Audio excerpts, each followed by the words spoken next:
students, welcome to the 64th session of Legal Empowerment through Interaction lecture series. The journey continues. It has been a wonderful ride. We have been exposed to different ideas, different thoughts. We have been challenging the frontiers of precedents.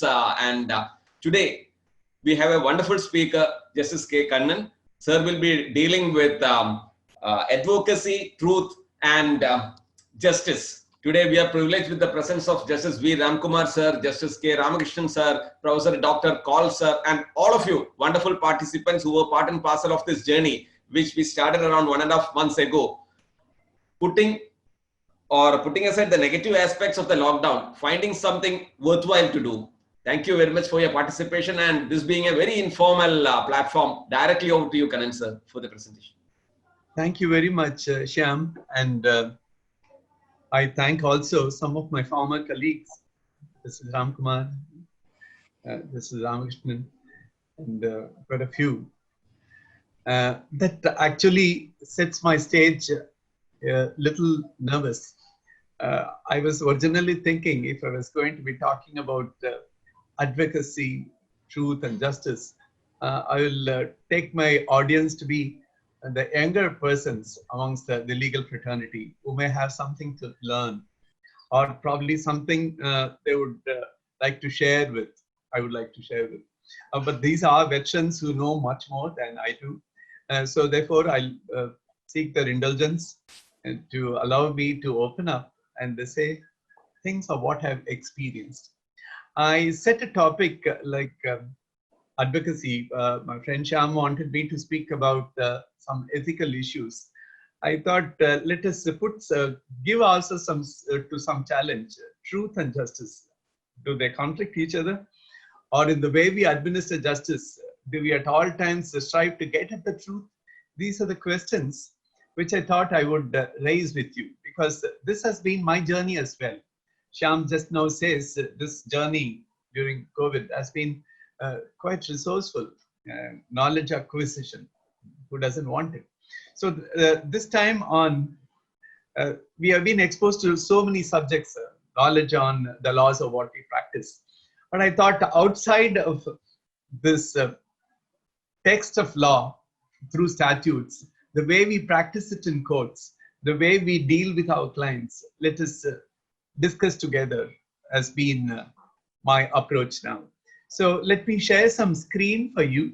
I will run through some slides, not too many of them, just to give you some kind of some distraction apart from seeing my face with a bald head. If you would rather see something with some screen to see. So that is the idea. So screen sharing, you would kindly allow me to make Shyam so that I'll be able to do that. It says I can't share the screen. You 1 second, sir. I've done. Yeah. Yeah, there I have. Yes, sir.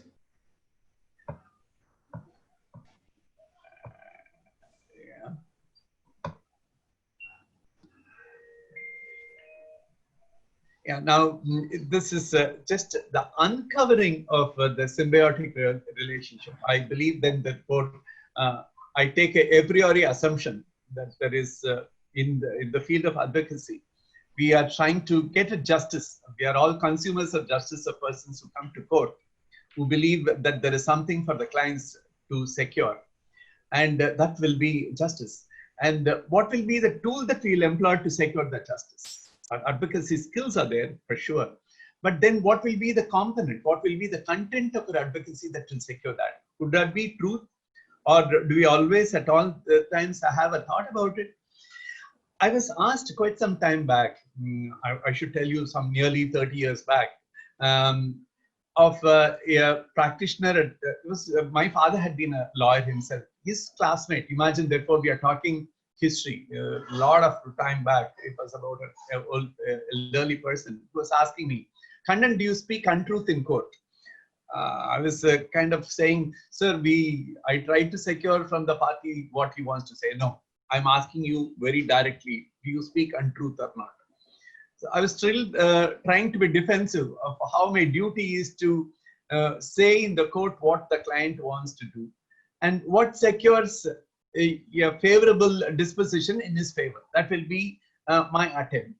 He was not convinced, and then he understood that he was fencing, because I was truly fencing him. I was not very comfortable about the question. I kept thinking. Then I said that it is possible that I may also be speaking untruths. So therefore, it was something like as though an unwilling participant in the whole process. That is the way I sounded to him. But that set me thinking. He gave me two examples. I won't be able to give the names there. He talked about a person who was a famous criminal lawyer who had been renowned throughout India, of how you would arrive. Those you were talking about the early times, how you would arrive at a place at the railway station, not at the flights at the time, and then get to know first from the parties who are instructing him. Has this witness been taken care of? Have you seen him? Do you know what he's going to be saying? Have you spoken to him what he's going to be saying? So these are the kind of things. Yet another person was a person who would first ask the case, and then after taking the narration, you will ask him, will you vouch for the truth of everything of what you said? Anywhere down the line, if I'm able to see that what you're saying is not true, I'll return the brief to you. That is the way you'll say. On that person's name, I can probably share. Sri.Shyam here is a person here in whose name you have also a street. He had large property. Ultimately, he decided that you'll rent. He had amassed so much wealth. There was a school. He had established 2 large schools in large areas. Those were days when zamindars were paying a lot of money as fees, and there were issues. So there, those kind of things at that time, what he did, and he rented a house and a small apartment, like small house, 2-room house, and that was how he lived his last areas of life. So I just thought, have that in mind at the back of your head. What I was confronted early on in my life and my practice. In an advocate's role, when we're talking about to the younger lot, probably you choose the appropriate senior. You want to be in the right place. You want to arrive there in a place. You show up well, dress up well, because I'm sure some of the seniors are very, very touchy about the way the juniors look. Is he well groomed? Is he applying oil to his hair? Is he well dressed? All those are qualities which probably some lawyers look at. So therefore, having a dignified appearance, just not there. Even in courts, there used to be a judge who, if a person wears a good dress and looks smart, yes, you can stay, have it.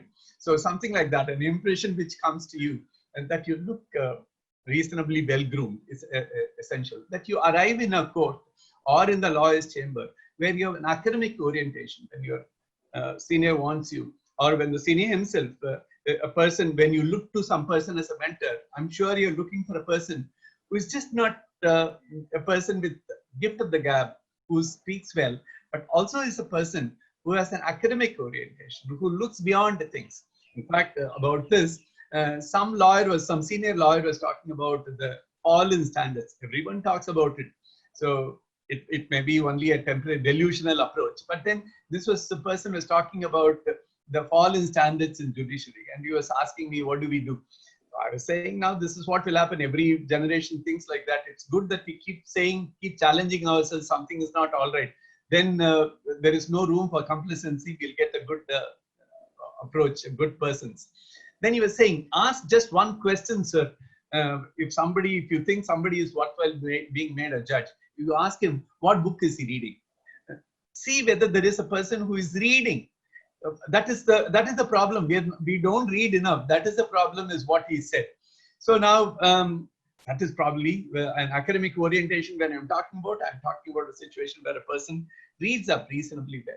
And then the way he meets with his clients, how empathetic he gets, how he is aligned to the problems of what a person goes through, and how does he elicit issues from him. Those are definitely issues which are essential. And then when you are in practice, you must surely have your mind only there in practice and not be looking about so many other places. When you are practicing, probably the only aspiration could be becoming a judge, could be one, because that is also now an important career option with good scales of pay and good facilities. Surely is a invitation to, it's an incentive So getting prepared for practice the way we do, then therefore we set a goal of where we want to arrive. What do you want to be? What is the area where you would like to go? At the time when you start your practice, probably you do not think about specializing in any field. You would rather be a generalist. You can go to specialization later, but then you must have some goal of what you want to be, where do you want to arrive. Just not driving a Mercedes. That's not what I'm talking about. How do I see myself as? What area of law I'm going to be really interested in and going in for big time research? What is the kind of audience in court when I speak? Who are the persons who are going to be also interested in knowing? This man knows I would rather be in his court. I don't have any work to do. Let me see what he has to say. He has always something up his sleeve. That is kind of encouragement which must happen to others also. That is the way you should think and set a dream to realize. So this I thought are generally all the qualities. They don't necessarily go in any particular order. This I thought is what a lawyer, and when we're talking about advocacy, we think about all these qualities, all these inputs going into a mind and then going through with it. Now, why am I saying this now? I'll tell you something about what you expect as a judge to do. When I'm talking about lawyer, why am I suddenly talking about a way a judge must be? I'm going to soon say why it should be. We are going to be talking about some role reversals. So therefore, what do you want to see in the court? You want to appear you want to go to the court. You want a judge who is amiable in his temperament, who doesn't carry a pout on his face, who is not at all times acerbic, who is not at all times angry with you, or angry at home and then carrying that anger to the court as well. These are all qualities which we see. It happens. And you want an amiable person, for it immediately helps you open up and then give your best performance. And what do you want the judge to do? Be honest. I've been a lawyer for a longer number of years than I've a judge. So therefore, many times the concern invariably is, how do I make the judge understand? So my concern is, I start with some kind of an assumption. Probably he doesn't understand. He may not understand this complex thing. How do you make him understand? This is invariably something which goes in our mind. And then another area, willing to work hard. See, as a judge, you expect a judge to quickly assimilate things and then deliver justice. A person who is prepared to work hard. Down south, it's not a very major worry for us. But North India, it is a concern, because they are given give themselves a lot of distractions. They are much more social than we are. We are somewhere in South, we are kind of introverts. A judge, you expect him to or her to devote enough time to do hard work. There you have your parties. They begin the party at 8:39, go on till 1 o'clock, and the next day morning you have your courts. So those are truly issues. But then willingness to work hard. And then when you are as a judge, you must know how many cases you have. I'm again talking about sizing of the board, which is invariably a judge's concern. But how does it concern a lawyer? It will. For a judge must know of any time, probably in any district or any judge, has anywhere close to 1,000 to 3,000 cases assigned in a board, and probably for a whole year. And within that period, how he is going to rotate the cases, how he will ensure that each case comes at least once in 3 months or 2 months, and so that there is a party who feels interested that his case is still alive. It's occupying somebody's attention. That is the kind of thing which. So therefore, understanding the board, preparing for that board, and ultimately a passion for justice. When I'm talking about justice, you must realize there is your justice, there is my justice, there is a judge's justice. All that, each one has his own concept. Otherwise, if it is not each one having his own understanding, why do you even fight in courts? Because each one believes that he has a case which is just. But then how do we get one to another? How do they get congruent? That is where probably the idea of justice or what we pursue makes a difference. So when I'm talking about a judge as a dispenser of justice, I'm now worried about the fact of all these qualities cannot be merely residing in the mind of a judge. It must happen also to a lawyer. Each one of those things are what you want. I would like to believe that advocate, when you expect judge to be a person holding out justice, I should expect a lawyer to be reasonably justice oriented. It cannot be merely presentation of a case of whatever the party gives to you or whatever you want him to say, and there will be fairness. It happened to me sometime recently of a person who I'd known lost a family member by suicide, and she was in USA. She was coming to India. She had to make peace with her parents-in-law because they were worried that they couldn't go there. They were old people. They had something to suspect. Probably my daughter-in-law didn't treat me. But then she was prepared to meet the parents-in-law and say now that he had gone into depression. There was some problem there, and therefore she had to come and explain something. So she had come. She took brave enough to come in spite of all her personal turmoil. She came, and then when she was meeting, just before going to the place, she also thought she was coming for a particular purpose. The husband had left behind some property in some place in Andhra Pradesh. So she arrived at a lawyer to say, now I'm going to be meeting my parents-in-law. There are some properties. So what should I be doing with these properties? How I should deal with these properties? I would like to say, so that I initiate the dialogue with them before I leave. So the person immediately, I believe, said, you have a probate obtained from USA, ma'am. Give it to me. I'll make a will for you and say that your husband wrote. Husband died at 35 years. Where was he going to make a will? So that person said, no, he didn't make any will. No, don't worry. Who will know that there was no will? We'll make a will so that you don't need to share the property with the lady here. Ultimately, you can do something. That lawyer probably was thinking, he was being exceedingly smart and then giving an idea for a party to secure the whole property. She was completely upset. She called up from there because I knew her and her family. She called me up and said, uncle, this is what a lawyer says. He says he'll make a will. I said, no, my husband had not made a will. But he says, no, you'll make one. They won't know. They can't contest. You don't expect them to contest. I was truly worried. I said, no, just get away from him. You have gone to some place where you shouldn't have probably gone. Go first. Don't talk about litigation. Don't talk about what you're going to be doing in court. What right do you need to be doing? Go meet up with your parents-in-law. Give them your love. Share the grief of what you bear from USA. Go meet them. This is a problem. Fairness, we assume many times we think we need to be at all times telling the party that there is a relief which is possible. Surprise them by assuring them of some results of what more than what they could have even conceived of. That's a dangerous thing.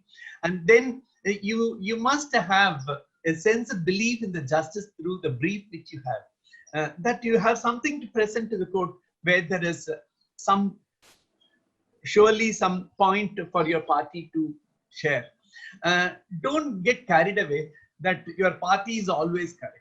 If the person is not correct, there is nothing wrong in telling the party. We have probably the Bar Council of India, when it has framed the rules, it doesn't give you a moral right to deny a brief. You have to accept a brief. That is what is among the other things. It's ethically essential for you to accept a brief which a party comes to you. It doesn't mean that when a party approaches you and you have to accept the brief, that you don't owe a responsibility to the person to give a reasonable assessment of what the case is. That is essential, because let us not think it is only a judge who decides. Why do I decide and tell the party what it is going to be? You don't need to tell the person whether it is going to succeed or not, but you must be able to give a reasonable orientation of what the case presents and how the law fits in and how the court is likely to view. All of us know a kind of the court that you are going to be meeting. But don't ever say anything like the judge doesn't understand. If he doesn't give a proper judgment, let us take an appeal, or we can take care of this person. Don't suggest anything which is inappropriate.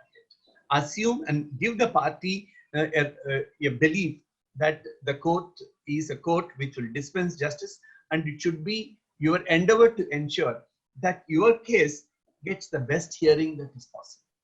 All of us require that kind of an image in our court. I must confess to you, when you're a judge, I would like to therefore believe of my own brothers who are sitting there, they must have gone through that experience even in court. Sometimes when some lawyers come, you know, oh, this man is going to be telling all lies. Oh, this man is going to be taking any length of time. Oh, this lady will wail at all times. So therefore, somewhere this is just not all right. Probably it's not even correct for the judge to be thinking like that, but there are such propensities is what you must know. Therefore, that we need a kind of a good image in court, and the judge is there with you at all times is essential. Don't think you can lose anything. You can lose a brief, you can lose your money. Don't lose a judge. It's absolutely essential that you carry the person all along with you. There could be instances when the judge is not with you. She is completely against what you're saying. That's fine. You must see Justice Mr. K.K. Venugopal, Attorney General. He had a kind of an amiability like no one else has. I'm taking his name because it's a big name. Anyone can hear him, anyone can see him.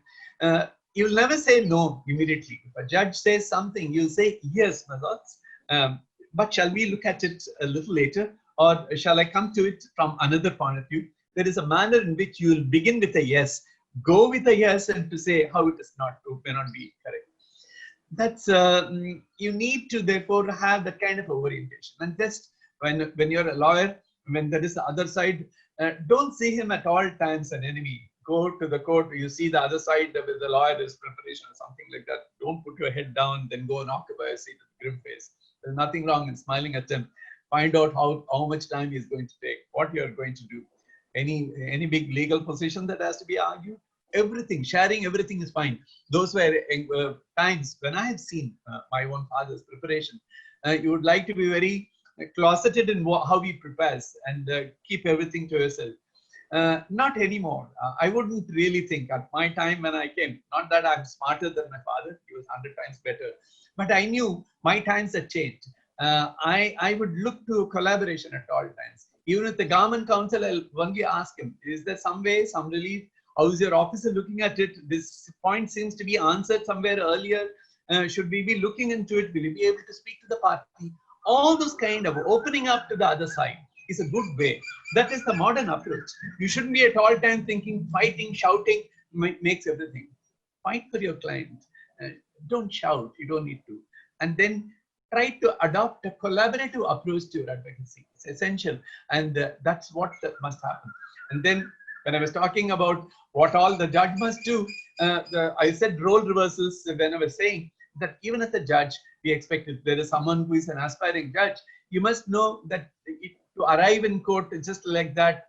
Chagla, when he wrote the book Roses in December, from his deathbed, he was talking about how you simply arrive in the court, you would and not take anything, no big reading up at home.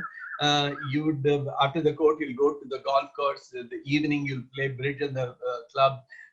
You'll have his scotch. You'll take sleep early, and then morning you'll read up something, whatever is dictated already, correction, and then go. Now it's not possible any longer. You need to be fully prepared.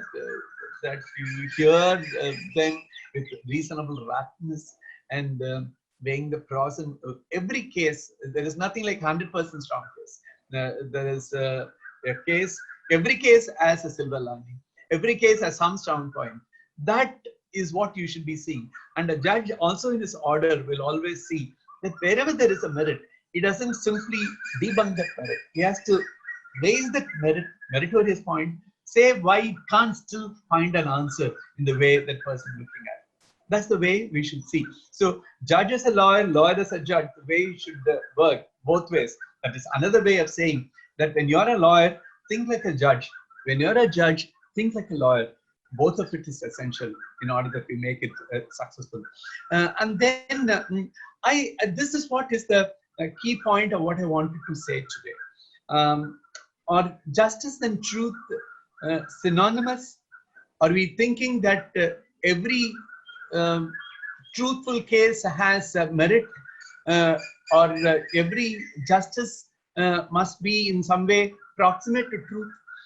You will understand, and the way we understand, the way we practice our profession in courts, there is an attempt. If we understand that there is a law which has to be in your favor, one, the fact of what you want to give in the court, that fact must be pellucid. That fact must be easily discernible by the judicial officer. So therefore, you have the Evidence Act. It tells you, probably in the first initial section, itself, section 3, it talks about a proof of a fact. When is a fact proved?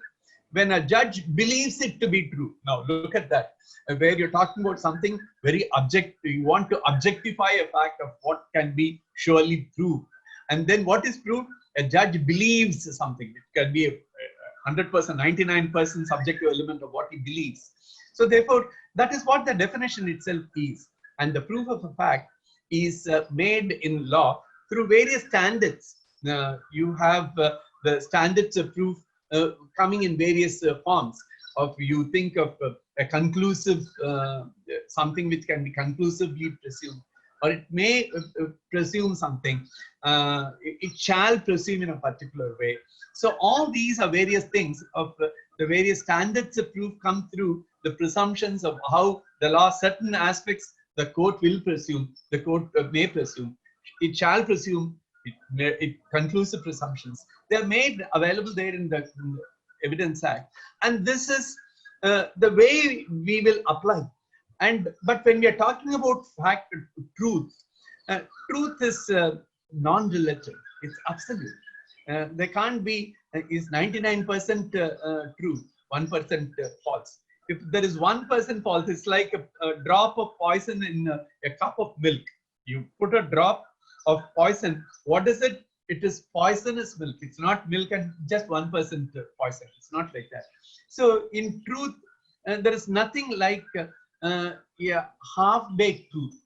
There's either wholesale 100% true or it is untrue.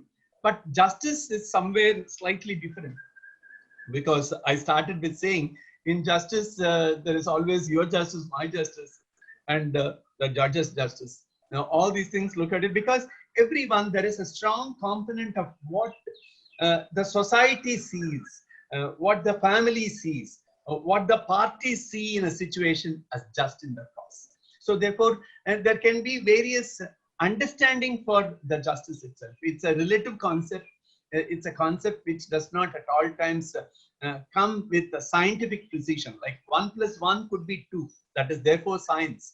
If it is admitting of several interpretations. If Picasso's art is good, it is good to me. It is not good to you. You don't like it, or you like it very much. I don't. I don't understand Carnatic music. You understand it better. Cinema music is what I think is good. So these are subjective ideas. The same way, justice is also, various persons may have various understanding to that. There can be serious conflicts. In the few examples of what I will give now, I'll tell you as to how truth, securing truth, having secured the truth, there is just not justice is going to obtain. What law says is not at all times just. It can be that kind of truthful things of what you will prove, you may still not secure to you justice. So therefore, what are their meeting points? Where do they conflict each other? Is how we'll see. Before that, I just thought, how do we present facts in court? Look at a map I want to give. See, I have some mathematical orientations, and therefore now and then I'll give you some little math, and not to really make you multiply or subtract, but I'll just give you in a kind of a graph. When we're talking about a standard of proof, I said there may be some cases where there is no evidence at all. Nil evidence of what we are talking about, and therefore I put it in x-axis, standard of proof. On the y-axis, I have types of cases, the various types of cases of what involved. When I'm talking about nil evidence is something where I require no evidence at all. And what is that kind of a thing? What type of cases will come for no nil evidence? Could be all recips or locutor situations. The thing speaks for itself. There is no evidence necessary. This is what has happened. This man was traveling by train. I know he saw he purchased a ticket. The person fell down. no evidence necessary. The person is dead and therefore you're entitled. So therefore, there could be instances where it is so obvious. A person is walking on the road, and electric wire falls on him. There is a gale, and he dies by electrocution. What proof is necessary? The man is dead. There is an electric current that has passed. Who is responsible? Who is maintaining the electric wires? That's all. No proof is necessary. So therefore, that kind of a thing of what we'll see. Look at that. How will it be? Then x-axis you have conclusive evidence. Court may presume certain things. It shall presume certain things. And then in this, on your y-axis, you have reciprocal situations, a strict liability, where the law casts a strict liability, and the preponderance of probability sometimes. And what types of cases get preponderance of probability? Now, let's see how this goes. Where there is nil evidence, then you find the axis as they go. It is welfare legislation. They're all governed through nil evidence, and the rest is all located. And conclusive evidence and strict liability, tortious claims, you have conclusive evidence in such matters. Of paternity, you have conclusive evidence on issues relating to paternity of person, where the court, where the law does not demand too much out of you. You need to only place a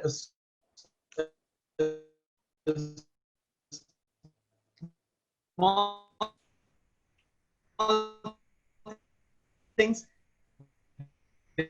then the court will presume. Then there could be preponderance of probability, what you see. And the last one, shall presume. Am I being heard all right? So the voice am I being heard? There was some interruption. There was some interruption midway. Now it is. Shyam? Yeah, again, there is some interruption, sir. Can you, sir, check the network? Yeah. If there is something, I can probably. Is it okay now? Yes, now it's okay. All right. And now towards the last, if there is anything, please let me know so that I can probably, there's internet, probably stability is slightly low. It could be the cause. And then the last one in the criminal cases, you look for proof beyond reasonable doubt. You are looking at situations where there is not a doubt at all. And there could be situations where you need to show that the court, if at all, only if it strongly shall presume, that's when you will be able to say something as taking beyond reasonable doubt. Otherwise, just making a few things won't work. That there are types of cases where we look to different standards of proof is what we need to understand. So therefore, we are attempting to take truth as the goal. How close to the truth can you get? How close to presumptions that you can make? That is what will determine that. So you see what happens in some of the cases of what I've seen. Just thought I will take you to some of the cases of what was there. It's about, this is a person, Ram Sarup. Ram Sarup was a victim in a case. That is the photograph of that man. He's a Punjabi, Sarban and all that. It was a case where Ram Sarup is charged with rape and murder of his daughter. That's the daughter who's sitting next to him in the photograph. There was a case filed against him, and there was a public interest, publicly spirited person who unearthed, a lady went around, gathered the evidence that there were some sons of a MLA who had raped the girl, killed her, and foisted a false case against her own father. And ultimately, when the case was there, she was able to bring all these important facts, and she brought it in court. She filed a writ petition. She said, now this is the evidence of what I've gathered. A poor man is now being charged with having raped and killed the daughter. It is not true. I'm cutting the story short there. The court found, yes, it was a foisted one, directed the criminal case to be quashed, and the sessions trial stopped, and this man was discharged immediately. And the court had also directed that those two persons must be prosecuted. Those prosecution was going on. A claim for compensation had been filed against the state by Ram Sarup. And when the case was before me, it had been 10 years from the time when the incident was said to have happened when the case arrived before me when I was there. So I said, no, the state was surely at fault, the compensation they're bound to give. And I provided some compensation, 5 lakh compensation or something, that was in 2011. Now, it was in paper, it is in Indian Express also even now, that journalist went to the village, wanted to see what that man was doing and what was the benefit of what he would give if you will pass it on to him. How is he receiving this news? The newspaper gave an unusual return of fact that the man is dead, he's not alive. Ram Swarup had already died. So therefore, then he had gone to meet, that was Ram Swarup's son. So they met with the family. They're not there in the same village, they'd gone elsewhere. The moment the newspaper report came, the next day, the state had filed an application for review saying, you have granted compensation for 5 lakhs for a person who is dead and gone. So therefore, this is not possible any longer. This award, this case can't be proceeded further. Please take back that order. And therefore, there were the person, the son and daughter, wife were there. I know there was a lady there. So I got the notices served at them. And then what could you be doing? You tell me. Now, we all understand that there is a section 306 in relation to personal accidents, defamation. When I was providing for compensation for the mental tormentation that the state had given to the old man, I was compensating him. That man had died. Do you provide the compensation to the legal heirs? The right does not survive is what section 306 of the Indian Succession Act says. So that was quite a dilemma. So I was saying that in a case like that, family honor is at stake, where they had ultimately, as the fact had shown, the wife and son had gone away from the village to some other place. So therefore, the infamy or the tormentation was just not to that man, it was to the whole family. The family couldn't stand how the people were looking at the problem. So therefore, I said the court, when I passed a compensation, then I awarded compensation in a public law remedy through a writ petition, I should be seen as awarding compensation to everyone who is affected. And the person who had come to court is a person who was representing the family. So therefore, no matter that the compensation was awarded at a time when the persons were not there, all the family members were not there, the compensation was, however, to the benefit of the whole of the family. And therefore, this will not abate, it will go to them, the money must be distributed. I'm giving you this illustration only because you have situations when the law may not help you. You must try and see how do you take the law in a way which can make the court see differently. I was not being exceedingly inventive. I was being supported by this man, Ram Swarup's son and his widow had been supported through a brilliant lawyer who was able to give me all the details of how a public law remedy is different from a private litigation. Many of you are practitioners in the High Court, and therefore my temptation is to also take a case from a writ petition and the relief of what a court can grant. I could see that the law where it was not favorable is still, if you can make a little adjustment here, that you'll be able to get something where a truth may conflict with justice. When you bring out the truth, the law may not really be in your favor, but still the law can be made to see differently. That was one case. Another case was a case where daughter-in-law was turned out of the house. Imagine a situation, yet another Swarup, justice, again another name who has a Swarup in himself. This is Swarup Devan. There was a Chief Justice of Punjab who came with an unusual prayer before the first court. He said his son is riotous in his ways. He creates such a hell in his house. He wants the son to be evicted from his place and the daughter-in-law to go out along with him. So the prayer in the writ petition was before the first court, my son and daughter-in-law must be ejected from my house. So therefore, that was a plea made under the Maintenance and Welfare of Parents and Senior Citizens Act of 2017, which makes possible some quick remedies. It's not in court. The person can go before a magistrate and take any such powers. The court was therefore granting some issues. They said that a daughter-in-law, if that is the son is there creating a problem, the court can eject it. and a magistrate has also a power under this act in 2007 act to eject a son-in-law, son and a daughter-in-law out of the house. So imagine what had happened a little later. This was the first court, a division bench ruling.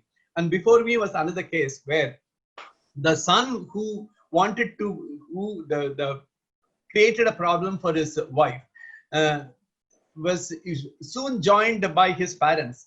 They didn't bring enough dowry. They are creating, they are very stingy. They are not offering any presents, and we don't want, send her back. So how do they send her back? The girl said, no, what is this now? I've come to you. You can't do like that. A strong Punjabi lady.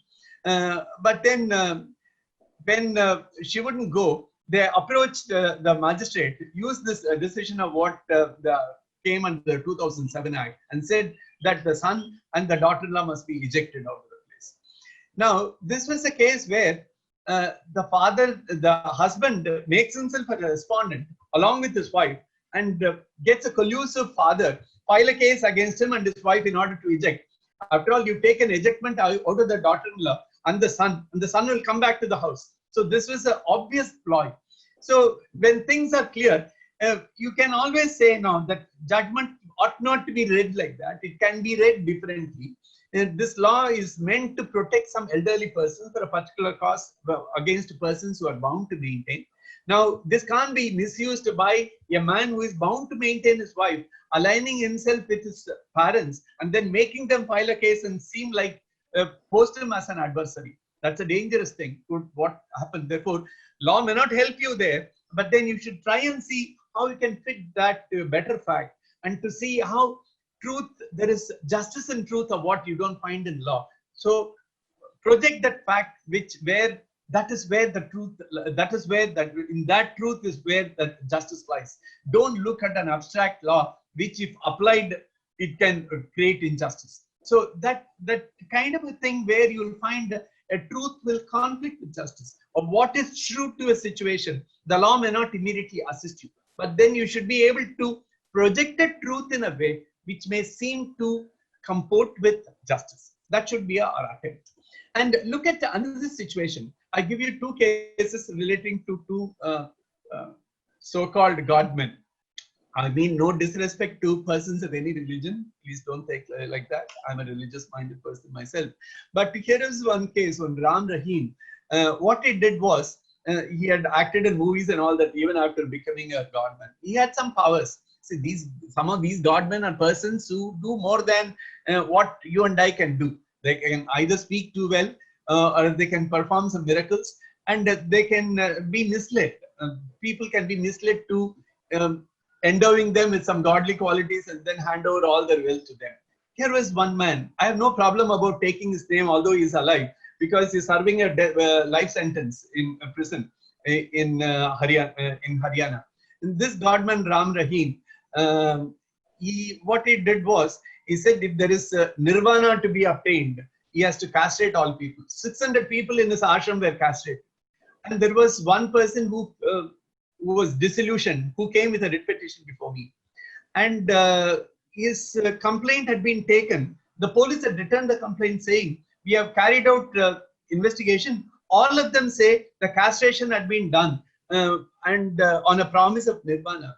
And they had all willingly subjected themselves. So therefore, there was a willingness on their part. There is no offense. That's how the court had closed it. So when the matter came to me, I was asking the public prosecutor who was there. They were asking him, what do you mean they gave a consent? Supposing I hold out my hand and say, chop off my hand. You chop off my hand. And there is no offense by the person who chops off my hand because I consented to something like that. So therefore, I thought this is a convoluted logic. You can't say a person, all 800 persons, they couldn't have chopped off the testicles like that. Castration should have been a surgical process. So I was finding, therefore, how is it done? They were all done by surgeons. So asked evidence to be collected through surgeons, and surgeons said now, the Swamiji there said that they are all willing to get themselves castrated. I had all consent forms secured from them that they have no objection to a castration being done, and therefore they have been given. So now look at this. And there was a lawyer who said, no, all this was by consent. when I'm talking about truth, or do you accept only truth? I can't believe that there could be any advocacy in a situation like that. You don't need to forsake him and say, no, I'm not going to defend you. But you need to correctly give an orientation even to a God man. You'll have to say, no, you can't castrate persons. You can't offer nirvana and say that is the way you do. Probably if he has chosen to do it himself somewhere, that's a different thing. But an organized method of castration, or what is to be done.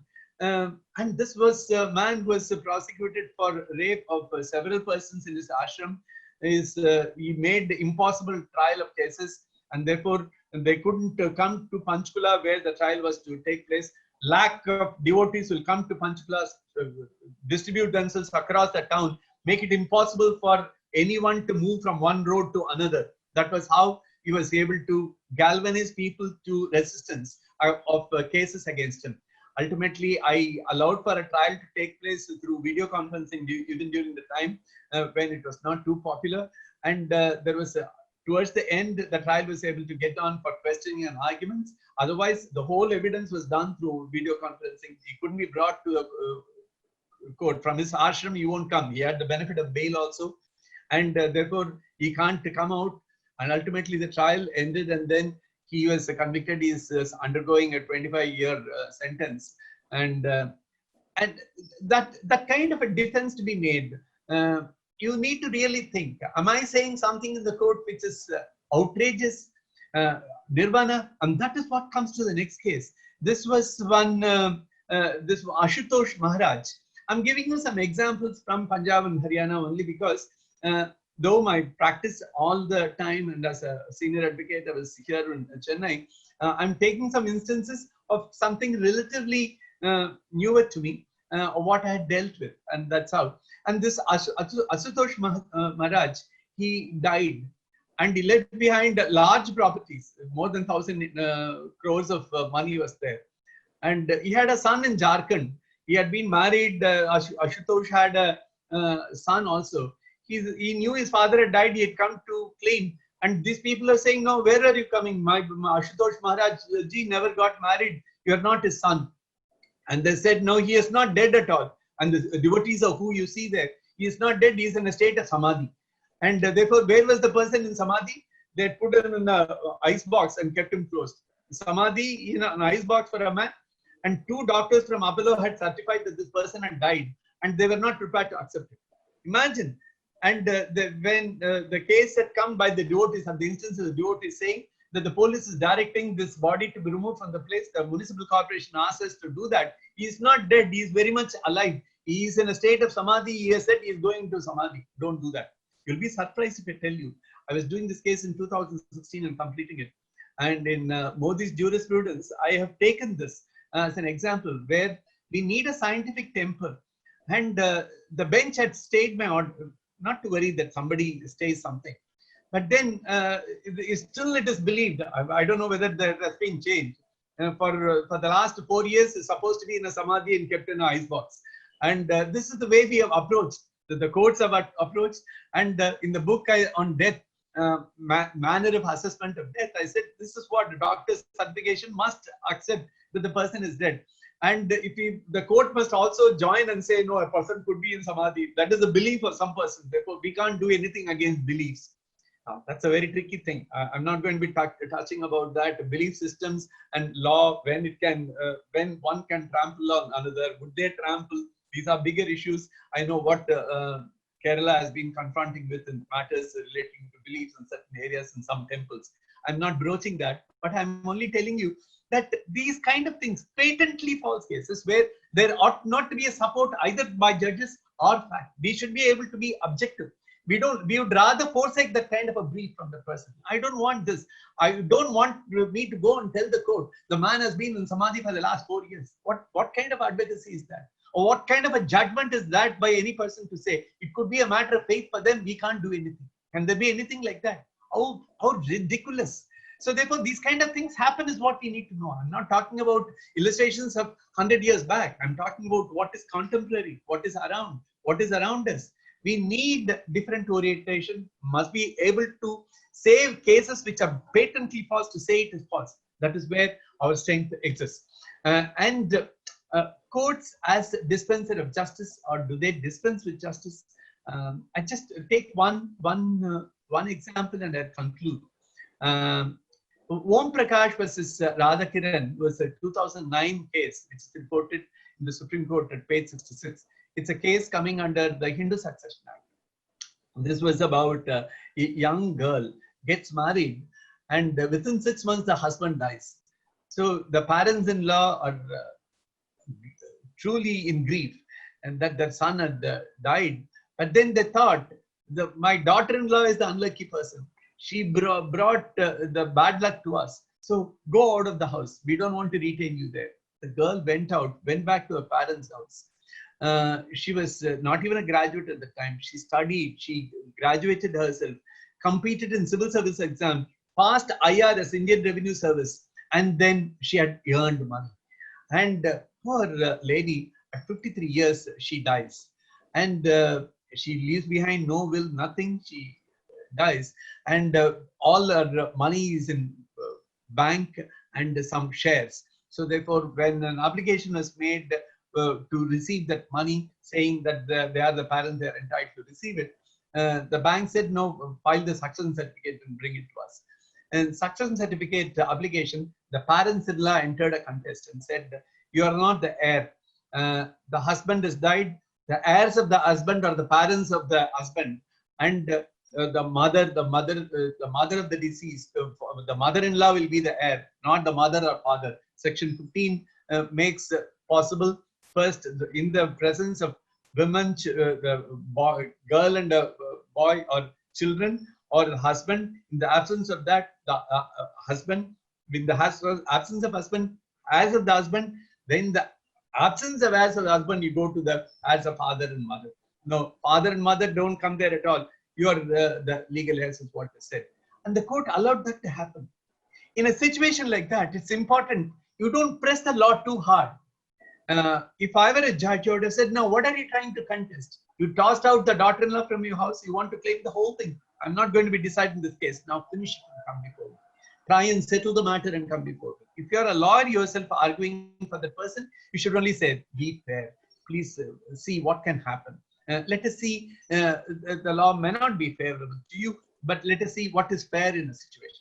I told you about role reversal. Be just in your approach. After all, in a situation, don't be too carried away by law. Law in a situation like Om Prakash, that is a pity. A very sensitive judge, S.P. Sinha, I think, wrote the judgment. You should never have written a judgment like that. You should just keep off and say, now, make the parties enter into something.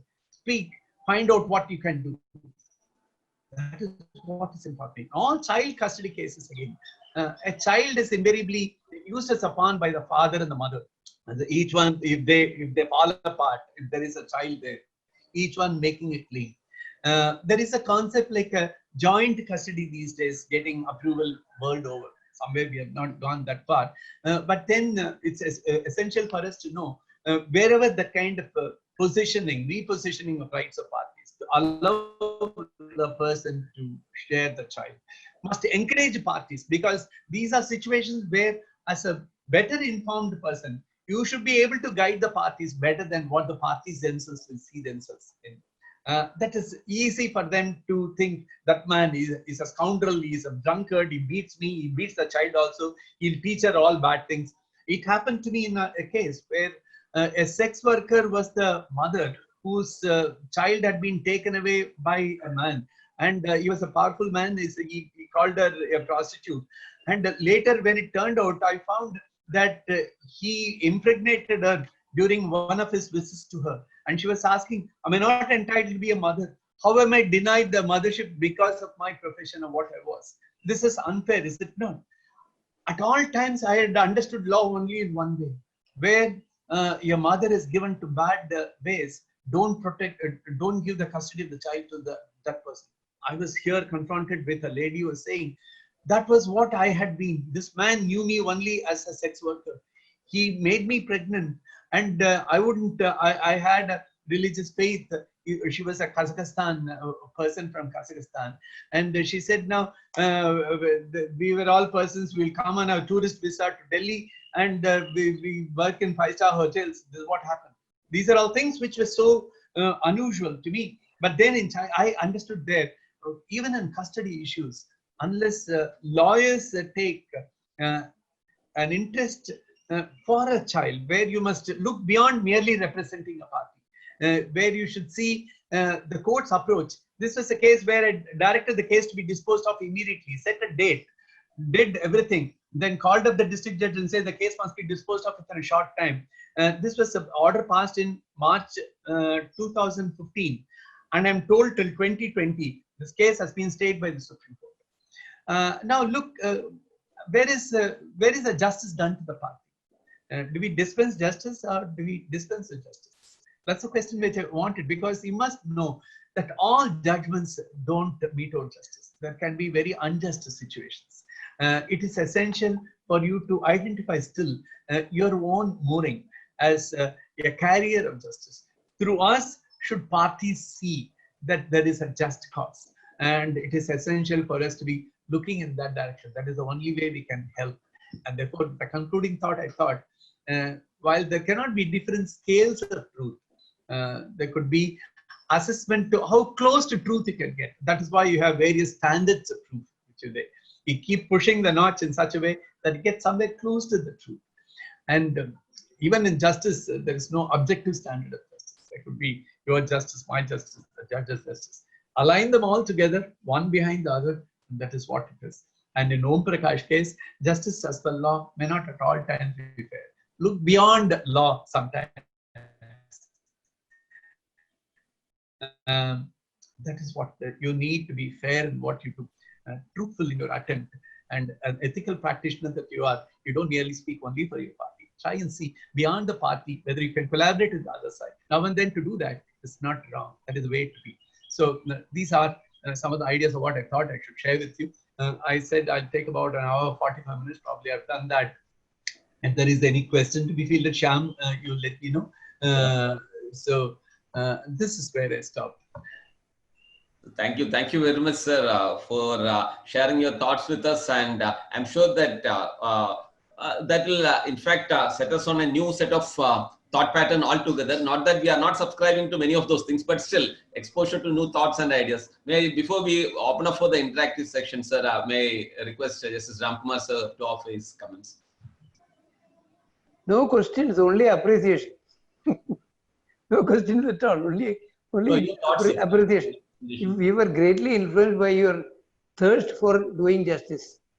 In fact, you were really lucky and blessed in being able to do justice and to such blatantly outrageous cases.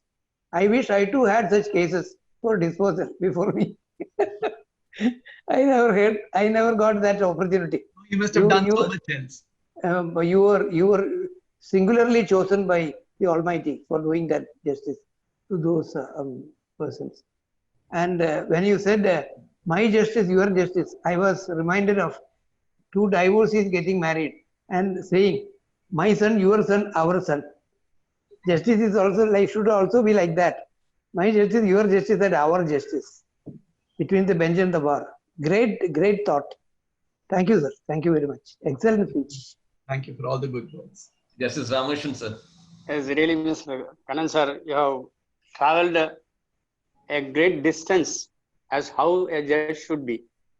Because the truth, it is very difficult to find out the truth in a case. Because we do not know, we are only guided by evidence that is before us.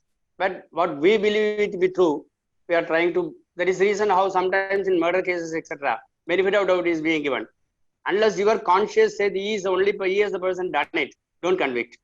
If you take that way, sometimes because the just concept of justice you have said, even in a case where we are in a gruesome murder, ended in acquittal, people will think that what the court has done.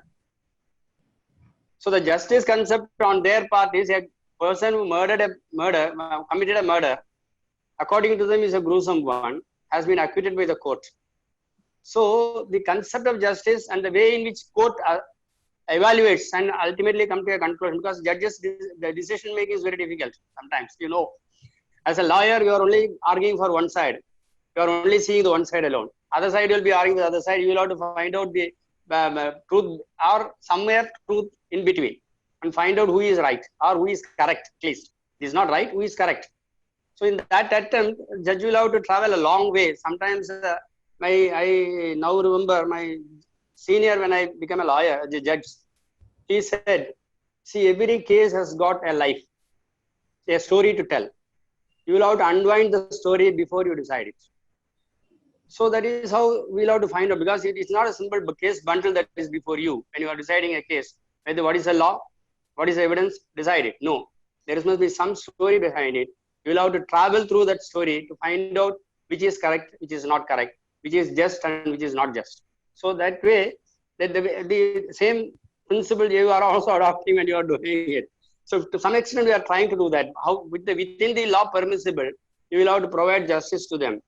Justice in the sense what is needed for their purpose, to meet their needs to some extent as far as possible. So really, you got done a good job, sir. And another also is said, I remember when I was a lawyer, there was a law class. The clerk used to, in olden days, the advocate class also bring clients. Yes, yes. He bring a case to me. I told him there is nothing in it. There is no meaning in filing a case. He was very particular that the case will not be filed. Then the person who brought told me, sir, you have done your job. You have apprised him that he had no case. He want to file a case. Because you are getting a case, I am getting a job, he will be getting a lesson. Ultimately, the case is decided. So it is always better tell whatever, because nowadays the trend of the lawyers, I can say because my lawyer community are before us, they always give a false hope. They won't unwind, they are not telling what will happen ultimately. Ultimately, things may change because of the change of law, etc., etc. But ultimately, what is the law today? If they apprise and then take up the case, position will be much different. And they also have a duty to the court. So normally we will say, what is the correct position, lawyer? Then they will say.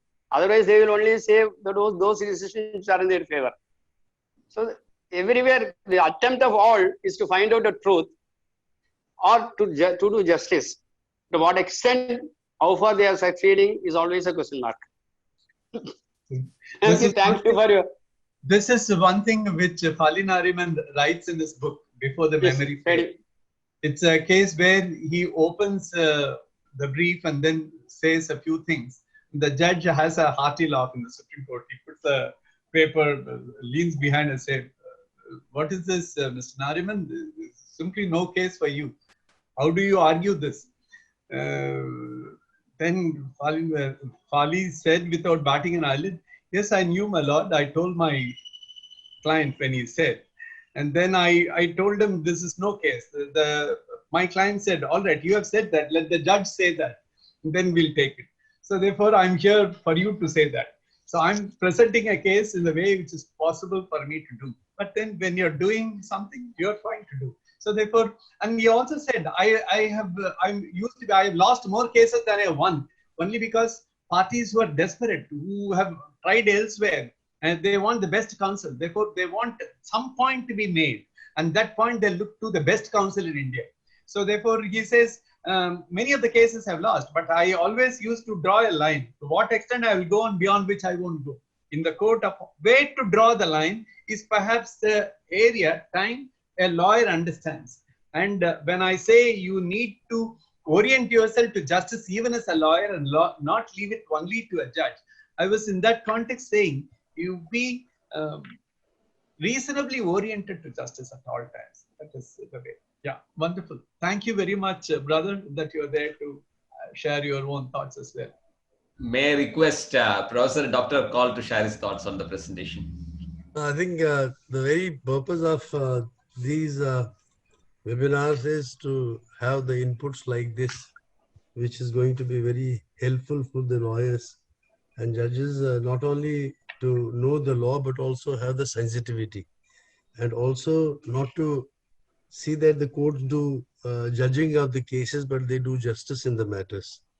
I remember one case which was told to us by Mr. Chari, who was one of the leading criminal lawyers. And I think he died while arguing a matter. He said there was a case of a tribal person, case from Northeast. And I think the custom there used to be that anybody who would in a bid make the highest bid will get the girl in marriage. And this man had got a girl in marriage like this. But then there was this girl, perhaps somebody else also liked her very much.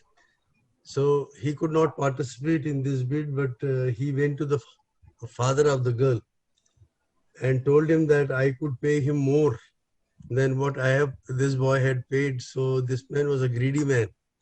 So he took away this daughter from the house of this man and got his daughter married to this man. And when this man came in the evening, he found his wife was not there, and he was very agitated. So he called the elders in the community, and father of the girl was called. Many questions that did he not pay him the maximum money, and did he not treat his daughter well? So, he finally took a stone in presence of all these people and killed his father-in-law. Now there were eyewitnesses to this murder, and this matter went to the Supreme Court. I do not know why this is not a reported matter. It should have been a reported matter. And he said he wanted to do some justice to this man. He could not sleep throughout the night. And as a lawyer, he said he was very fond of having his cigars. He says at 4 in the morning, something came to his mind. And he said, I must get some justice to this man. Otherwise, any other lawyer would have taken up the matter and, may not have been, as Justice Kannan said, you must thoroughly prepare your brief.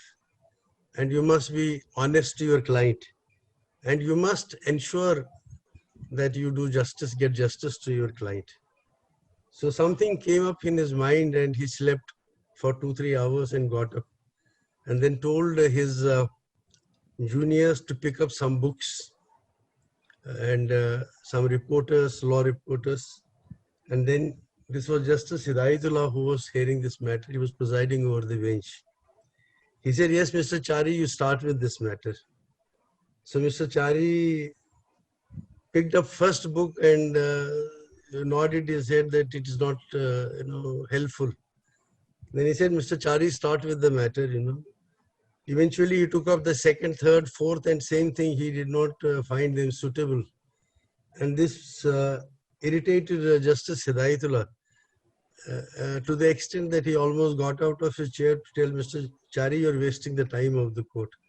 And this is what he told him. He said, this is, my lord, exactly what I wanted to tell you.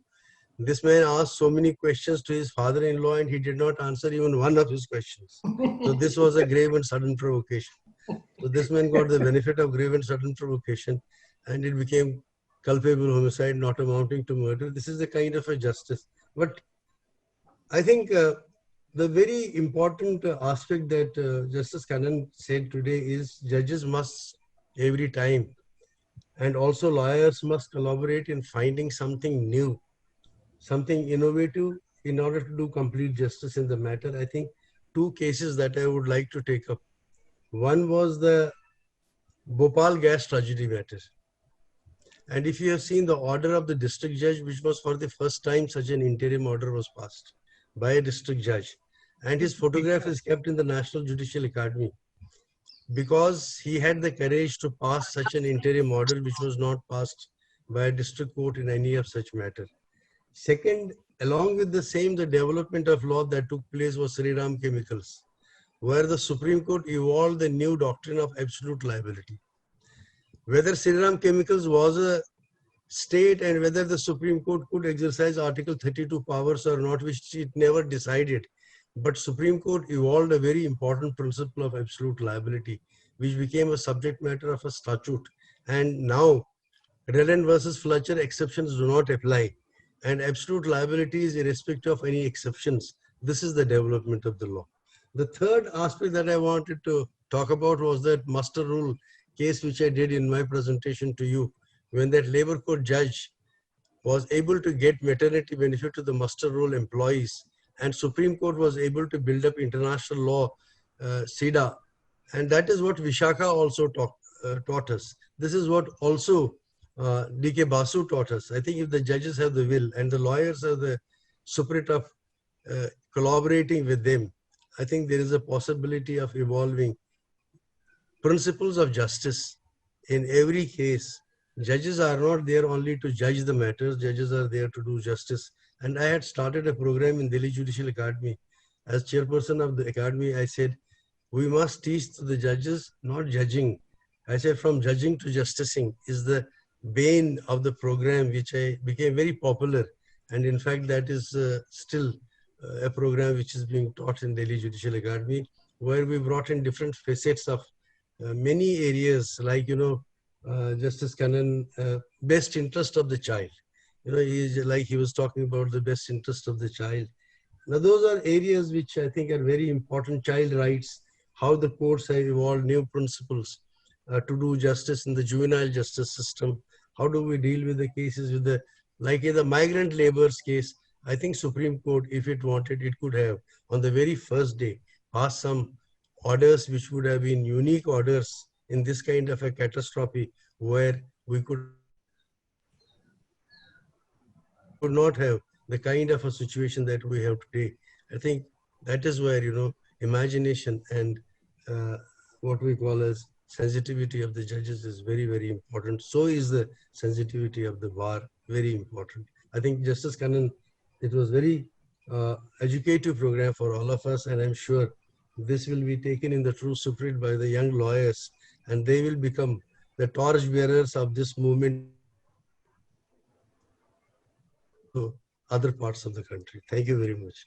Thank you, Kaul sir. And Kannan sir, I would say that it was a good reminder that we are not just lawyers or judges sitting here, but we are all social engineers, in the sense like we got a role to play and there is a power of one. Each of us can make a change instead of waiting for some messiah to come or a collective action being taken. Individually, we may be able to do something. That was a wonderful reminder, sir. Thank you very much. Now, if we can go out to the question answer session, we have Nawaz Jan with a 1 second. I'll just unmute him. Yes, sir. Hi, sir. Good evening, sir. First of all, words cannot adequately express how excellently this presentation was done. I have two requests. First request is to kindly share those PowerPoint presentation to Shyam sir so that we can also make use of it for reference, future reference. Now, sir, my question is, to what extent does it really matter when on the one side there is a very eminent lawyer, a doyen of the bar, and appearing for one party, and on the other side, a lawyer with, say, 3 to 4 years of practice on the other side? Does it really matter? Does it really matter while giving a judgment? First thing. Second thing, what made me to pose such a question is not because of my lack of faith in judiciary, but because there is a tendency, especially when the state is a party to a suit, the state will import advocates from outside the state. For example, if there is a case in Kerala, the government of Kerala will bring advocates from Delhi. It's not because that we are running short of eminent lawyers in Kerala. But there is a general faith in the common mass that eminent lawyers should appear. That will bring result. Would you be kind enough to throw light on this aspect, sir? And even there is a general belief among the masses, among the common people, that a case will be won only when it is being argued by an eminent lawyer who charges very high. And his eminence at times is ascertained in terms of the amount that he is charging for his counsel. This is my question, sir. It may seem to be quite strange, but this has been in my mind for quite some time, and I found you are the right person to answer this. Yeah. Thank you, sir. Yeah, thank you for the question. I understand. Even the Advocates Act gives a priority in audience to a senior counsel. That is the way we have formulated our own law. That a senior advocate who is designated so is designated because of his so-called eminence, where you believe that he'll be able to guide the court. All the lawyers are said to be are believed to be the officers of court who assist the court in coming to justice, not merely arguing for a party. So therefore, as a senior counsel, that he gets his audience is a well-known experience. If in the Supreme Court, if there are 50 SLPs before a judge, if you want to stall a case for a 2-minute audience, you engage a senior counsel. If it can be tossed within a minute or less than a minute, then it is another counsel. Many cases just don't get to be heard at all. Dismissed, dismissed, no merit, dismissed. No, there is something, my lord. No, I've seen it. Dismissed. Now, this is, my lord, I want you to listen. You'll find that there is senior counsel having a raised voice, and then it makes his presence felt. You will find a judge leaning back to listen. So therefore, this happens. This is true. This does not mean everything is what you need to know. I would like to believe that there is no exception. And you have Justice Ramkumar here. You have Ramakrishnan Jay here. All of them will vouch for this thing. But you may just listen, but it doesn't mean anything. That a senior counsel gets a larger audience also doesn't mean anything. From me in my court, I look at all times to see who is that bright lawyer, who is youngster, who is an youngster who is able to impress. Has it not been your experience? Tell me that in your family, your son can speak much better than you can do when he is an adult. He can articulate in ways where in your times at his age, you would not have articulated as well. I place all the faith in a whole new generation, which is smart, which can use the words correctly. They read up so well. So therefore, I don't really think a senior junior make that kind of a difference in the long run as the case travels from point A to point B. You may probably come to a quicker conclusion believing in a senior counsel. But this again, you get to know whether this senior counsel is dependable or not when you are there in the court as a judge for some time. But the state fielding some persons, just don't talk about states. Even big parties who engage counsel, they engage a senior counsel in order that they are heard. And that is the problem in India. It is not, it's a systemic failure. Our cases are so much. Like I gave an example for Justice Chagla, who would come to the court without preparation.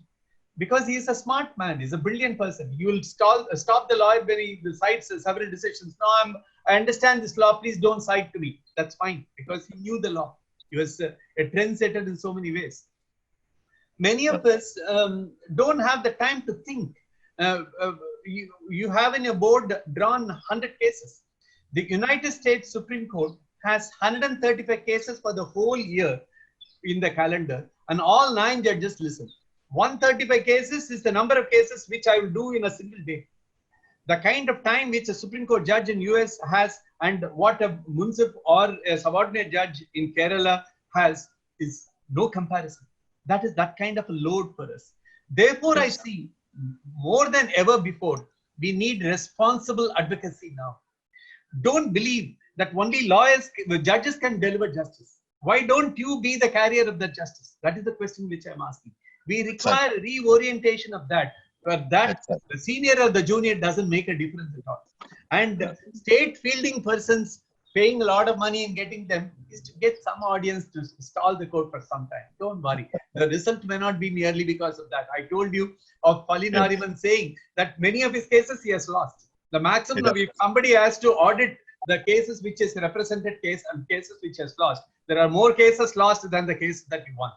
So therefore, that is how things are. We must know that senior counsel are there not only to succeed, they're there to get some audience for some time. That's all. Beyond that, I don't think there is any value. If there is a judge who gets carried away only by a senior, then he is not being a judge at all. And that is not the judges we want. Basically, it is because of the right to free audience, right? Of the conferred to the senior lawyers. Correct. Thank you. Thank you. Thank you. Thank you. We have Amir with a question. Amir, please go ahead.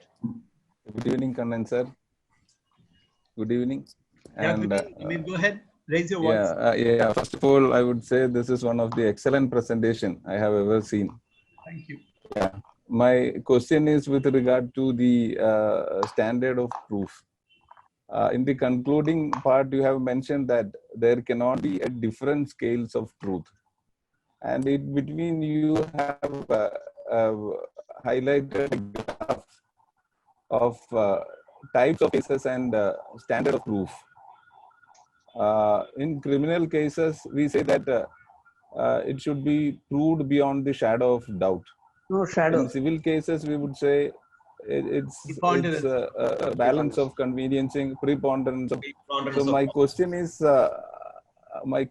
how, or the question is with regard to the point of view of a judge in assessing the evidence, degree of evidence, in coming into a conclusion, whether he should go for acquittal or conviction, how he assess the degree of proof with regard to the graph you have highlighted here.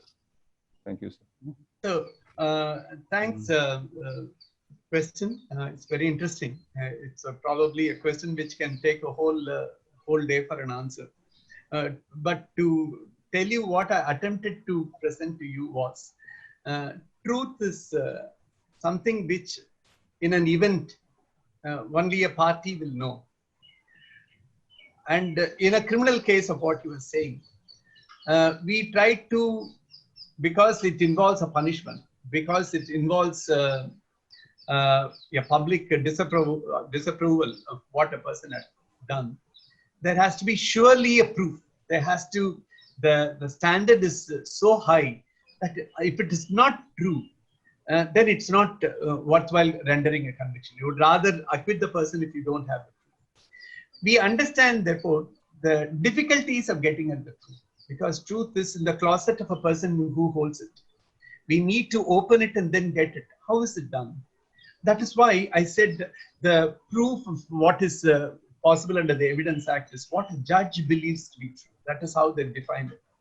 And how do I make a judge believe in a particular thing? If there is an event, for instance, this was a case which has been now gaining the attention of Tamil Nadu for the last couple of days, because the High Court acquitted a man who had, according to prosecution theory, caused the death of his son-in-law because he was a Dalit. And he saw himself to be a higher caste member. His daughter got married to a Dalit, and therefore he murdered. And while this murder took place in the broad daylight, and the hired assassins, as well as the father, had been sentenced to hang to death by the trial court. The High Court has set it aside yesterday. And there is a huge backlash for that. How does the trial court render a conviction? How does the appellate court modify it? It would seem grossly unfair. For me, the approach is like this. If there is a judge who is smart, who is good, he should be able to take an event into small sub-events. A man was murdered. Why was he murdered? What was the background? There was a marriage. Marriage of what was this person to, social conditions, how are the marriages seen? They are within caste. If it is outside caste, outside religion, there are oppositions. If there are opposition, who is the person who is going to be aggrieved? Who can cause that? Would he have done that himself? Would he do with someone through another? Does he have enough resources to do that? Has there been a contact with somebody? Has that contact been established? Was the act done within a short period from the marriage when the anger was still high? So I will take an event of a death from a previous event of a marriage which has taken place. Between that, what are all the sub-events? When was the opposition come? When did this man get confronted by these assailants? Were these assailants known to this person already? In a case where there is a direct evidence where motive may not be necessary, are we looking to these persons not having motive, but then who else could have had the motive? So therefore, you make an event into several sub-events. Try and push for where is that? Where can it yield the truth? Can this person be driven by that rage to murder? That could he be only a hired assassin? Who is the other person who could be interested? So therefore, you arrive at the truth by taking these sub-events and try to find the maximum. What is the best truth which can obtain in that? Find out how many true values are there, how many true pointers are there. Can you make a cohesive kind of a bead through all these events? If you can make it, you get at the truth and you get at justice. So therefore, in my mind, I would think our ability of a lawyer is to, if you want to bring a truth in court and to make the judge believe in a narration, you must take an event to several sub-events and make every event most probable. Most probable. This ticks. One may fail, it's fine. But you can still make a cohesive garland, as it were, to give an imagery of several flowers or several events. And then your narration through that is a thread which takes and makes it a garland. Are you able to make one or two? Or when you're picking up the flower to put it in a garland, you discard some. It is like that. Some events, no, I'm not able to do that. Discard. Do I still make a cohesive case to prove? That is the attempt which we should be doing. That is, if it is done, if that is your effort in court, you will get at the truth at all times. And state the truth, fine, the justice will take care. And if there is still an unjust result which could come in a situation, try and see how else can we discuss. Therefore, collaborate and don't contest, don't take the competitive approach, like what probably was possible a few generations back, not any longer now. This world requires collaboration. We have understood a harsh real lesson now through this COVID, that we, in spite of all this social distancing hurts, I want to connect. And that is, thank God we have a technology that makes us connect. Otherwise, how will I speak to a person in Kerala from Tamil Nadu sitting like here? So wonderful. Make that a worthy effort. As lawyers, we'll see ourselves as community, as dispensers of justice, that you participants in the cause of justice. Have that passion with us and think, I will strive to get at the truth to the maximum possible. Every event I will try and see, examine it. And that's what we should be doing. Yeah, Amir, that, I don't know whether that satisfied you, but that was my attitude. Thank you, sir. We have a question put by Joseph. There is something wrong with this audio. That's why I'm just putting the question which has been put in the chat box. Please. In medical negligence cases, it seems a matter of routine that it will reach a judgment only after extreme delay, and hurdles are placed on the person filing suit in terms of expert evidence. Is there scope for change here? Is there a scope for change? Perhaps there is. Now, the Consumer Protection Act, I don't know whether it's not perhaps notified, the amendments which have come. No, the new one has not been notified. There is a provision for mediation there. And we are trying actually use of artificial intelligence in court systems is what the Chief Justice Pet thought. And I'm happy to be associated in the committee to help formulate a module which can use artificial intelligence and secure through a given set of facts. So we assume certain areas, the consumer protection cases, motor accident cases, land acquisition cases, all of them will not go through trial. They will go through quick disposals by use of artificial intelligence, which will gather all the case law on one point and then give the facts. And then on a drop-down menu, it will fix whatever is the closest to that. And it will tell you 3-4 pointers. These are the cases. This is how can be applied. These are the facts. These are all the various data. With this data, this result is possible. Artificial intelligence can help us to that extent. Now, it has not come to application. It will be soon done because of COVID. We could not. We have prepared a module which we will share at shortly, and it will go for some application. Even with Justice Ramakrishnan is there. I spoke to his chairperson, and I was trying to gather through a meeting with the persons there how to determine compensation in relation to matters where a polluter pays principle. How does it operate? What are the formulations which you can do? All that, could it all be automated through machines? We are attempting something like that. I'm not an expert. I'm not a technically powerful person, empowered person. But then I was able to share some of the concerns which require immediate approaches. Medical negligence case of what you're identifying. Our law is fashioned on the British jurisprudence of the Bolam principle of what is the standard of medical care which is possible in that day. Merely because a case fails, it doesn't mean anything. And all doctors would now, through the medical council, would require to have the insurance taken for them for any failed medical treatment.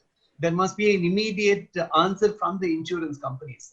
And this is again talked, there could be some judgments of that, also a fresh thinking which has come through some of the judgments from the foreign jurisdiction have been, just like you say, good faith declaration of Uberima fights and insurance. For insurance companies, any bad faith defense will mean severe penalty. That is the Western approach. Therefore, insurance companies will not contest. They will immediately come for settlement like it happens in foreign countries in many places. So medical negligence cases ought not to take a long time. It's only because we think we'll have to put it through a judgment, and every case of failed treatment means a medical negligence. That would not be the right approach if only we understand the law better and try to secure secrecy for even settlement. Confidentiality is very important. The doctor is worried that if he accepts a payment, his own public standing goes down. But then if you make it confidential, if a case is filed for child abuse against a famous pop musician, and if it's settled for about several millions of dollars, nobody calls him a pedophile. They still think, oh, it's a settlement which is taking place. The terms of settlement may not come through. These are new practices which are happening, that the settlements are done immediately. The terms of settlement to be kept confidential. You protect the person's honor, the persons against whom you are taking an award. All that, if it happens by our own different approaches to justicing, will come by just results. So don't look for a trial in a medical negligence case. Try and see how much of talk can be done through a mediation center which you may have. Please call the doctor for sharing that information of what he did. Have another expert to sit with you to find out whether it can work, and then see whether a settlement can be worked out and it can be kept confidential. Don't allow it to go to a public domain for a discussion where in an open court in a consumer forum, a doctor may be embarrassed. He may not like to own anything, but in a private discussion, he may do so. So we may require a different approach now, and government has now expressed its concern in COVID-19 situation. We cannot have this kind of adjudication only through court processes. We need a mediation law. Actually, we are working with, I'm also part of that committee. Tomorrow we are meeting, and before the end of this month, Niti Aayog has will take a draft from us, and then probably and they will recommend to the Ministry of Justice to take it up in the Parliament for a law, full-fledged law. Let us look to other methods of disposal. Then you will be able to find even a quick disposal for a medical negligence case. Before that, I may say, because as far as the fixation of compensation is concerned, when I was in Delhi along with sitting with our chairperson, we directed the Pollution Control Board to evolve a formula as to in violation cases, because we did not go for the actual damage caused to environment, but in violation cases there is a presumption that on account of non-compliance with the pollution norms, there is a possibility of pollution. In such cases, applying the polluter principal pay, the unit which failed to do it has to pay compensation irrespective of complying with the directions and upgrading their unit. And the CPCB has come with a formula, and on that basis we are giving direction to the pollution control boards to assess compensation, also environmental compensation, when they are issuing show cause notice, so that they will be getting an opportunity to meet the case. On that basis, applying the formula, making some alterations regarding the amount, because some discretion has been given to them, how index will not be fixed for each unit, etc. Applying that, they are now coming with that. But as far as the actual damage cost to environment is very difficult to calculate also, because even the expert field in India are not so experts to find out what is the degradation cost to this oil, what is the degradation cost to the air, what is the degradation cost. They only say contaminated. We are only going for remediation method thereafter. So some via media is being done in that case. And on that basis, now the formula has been evolved and they have issued a circular to all the pollution control board. And they are applying that now. Even in cases where it is not applied, we are directing them to apply and file a report. So in that way, we are finding out a shortcut method to arrive at a compensation in pollution cases. Correct, sir. And regarding medical negligence from Bolam, we are slowly shifting to Bolito, in the sense like more interventionist role and reasonableness being looked into as far as expert evidence is concerned. I think Vipin, you have a question. Where is Vipin? He just raised his hand.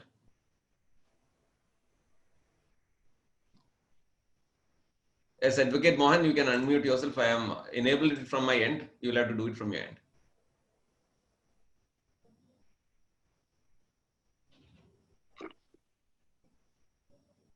Okay. Advocate Vishwanathan, please. Yes, sir. Sir, thank you very much for your valuable class. Now, I want to present a point. See, we all tell that delayed justice is justice denied. Now, what we find practically here, in many of the tribunals and courts, the appointment of judges are delayed, especially in tribunals, political appointment. Now, for example, I just want to quote it in Calicut Consumer Court. 1 year passed. See, they know that the presiding officer is going to retire. Now, after retirement, they started interviewing the people and the appointment is delayed. During that time, no cases are taken up. See, as per the Consumer Act, we all know within 6 months the cases are to be disposed of. Years together, even after 4 or 5 years, the cases are pending for disposal. So is it we are doing justice to the client? What else we can do in that aspect? That is my question. No, see, tribunalization has been a problem. You don't have the quality is an issue, and the court the state's priority is not justice through courts or institutions. So therefore, if the appointments don't take place, it is due to several reasons. You ask a Chief Justice of a court, you'll say, I'm not finding too many good candidates to secure. That is what you'll say. But for the government is concerned, they don't immediately appoint judges. They take their own time because they are distracted in umpteen other areas. Therefore, it is just not the area of priority at all. Therefore, it is. That's what I'm saying. In fact, in 1906, we are talking about a period 100 years back. Pound in a talk said, what are the causes for dissatisfaction of the judiciary? The predominant causes for dissatisfaction of people for administration of justice is the topic which he talked about. And he said, now we have archaic policies, we have archaic procedures. Anything takes a long time. It's hopeless. So therefore, 100 years back, somebody is talking about being unhappy about the administration of justice and the way justicing happens. And then the Chief Justice in USA, Berger, he called a conference in the same place 70 years later, 1976. And a Harvard professor, Sanner, said there needs to be multi-court houses of justicing. And a court, if you open the door, it cannot be merely a judge and lawyer. It should open to a lok adalat. It should open to an arbitration. It should open to a conciliation. It should open to a mediation. We need several approaches, is what he said. So therefore, that has been put in practice. Our Law Commission recommendation in 1989, not now, said now we require several alternative mechanisms which are essential. And that is in that the Legal Services Authority had an additional chapter setting up permanent local adalats. Let us assume, let us understand this. Court is not going to be filled up with all vacancies. State is not interested in securing an orderly conduct only. They will use force to quell violence. but you and I deserve to ourselves quick justice. How do we do this? Why do I always look to a court as the only way? Why will I not be able to empower myself and secure justice through a dialogue? Why will it not be possible to approach persons who are trained in the art of getting things done faster? That is the way. If in US now the most litigious society, you may be invited to his house, you may trip and fall down somewhere, you'll file a case against that man. It won't happen here in India, but it will happen in USA. Such a litigious society, they have known how to carry on with all the litigations. 80 to 90% of all the cases get disposed of by settlement, by mediation, and not only the rest of 10% through adjudication. Italy, which resisted all actions for mediation as a mandatory mediation, lawyers going on a boycott, they ultimately come to see. And the whole of European Union, all the states, member states are now mandated to have mediation in this place. Why am I talking about mediation? Many judges are not interested in maybe thinking. I'm a person who believes in mediation only because our courts just are not now sufficient to handle this kind of volume. Only other country which has more number of cases than we have is Brazil. We have just not a small number, 32 million, 32.89 million cases we have on our board. Where is the chance for you to have your adjudication? Think of judges being appointed immediately as and when vacancies arise. They may still not be able to do things. The truth is, we take too many cases to court and judges mind for thinking and deciding. They must be consigned only to areas of activities which only a judge in his thinking of interpretation of laws, interpretation of statutes, of very serious heinous offenses where a trial has to go with evidence brought by evidence. Every other commercial litigation, every other small time case like a medical insurance case cannot afford to be in any tribunal. Let us understand our tribunals cannot be answers to the large volume of cases that we have unless we evolve and secure a mechanism where the dispensers of justice are not somebody else there. Dispenser of justice is you, me, a person immediately who we call by our side.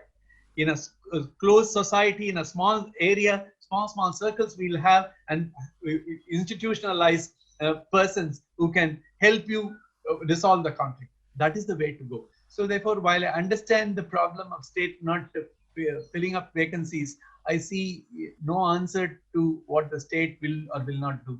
But I'll find an answer of what the state cannot provide to me.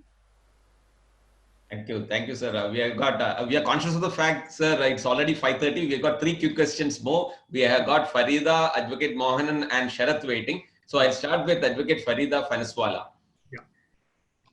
At the outset, thank you so much, sir, for portraying such a different perspective of law and justice to us, and then how the varied interpretations are there depending on the facts and intents. I really enjoyed your session, sir. I have one question regarding the rape cases, sir. It is observed that it is more difficult for the victim of a rape case to endure the legal process for getting justice than to endure the act of rape. Please enlighten and guide us as lawyers how we can make law more proactive so as to secure justice for the victim. Now, the good thing about what has happened the recent years, there have been various stages from how it some of the important cases made big time changes of where a judge said in a murder case there are no scratches at all, and therefore everything was peace at the police station. You know what had happened in the Mathura case, and there was mayhem on streets, and then what had happened in Nirbhaya case. As and when there was a case happening there and there was so much of public resistance, there was a girl in Haryana getting raped in a similar situation of, in a bus and thrown on the street. You must understand rape is not necessarily libido exploding. It is more an patriarchal mindset which causes the situation. Sir, you have voice broke. So therefore, the rapes are symptoms of libidinous approaches in life. So therefore, pick this disposal. If you're saying, "Am I being heard?" Somebody else is sharing the Your scene. voice had got lost Yeah. and The quick disposals of what is taking place could happen.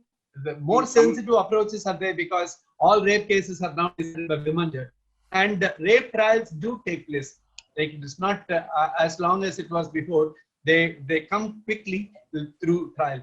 So there could be also instances where you must understand where we have by a change in law we have increased the age of consent to 18. So even when a young girl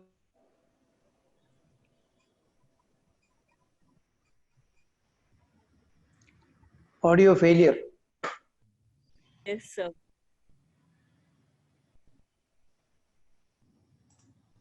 He's on mute.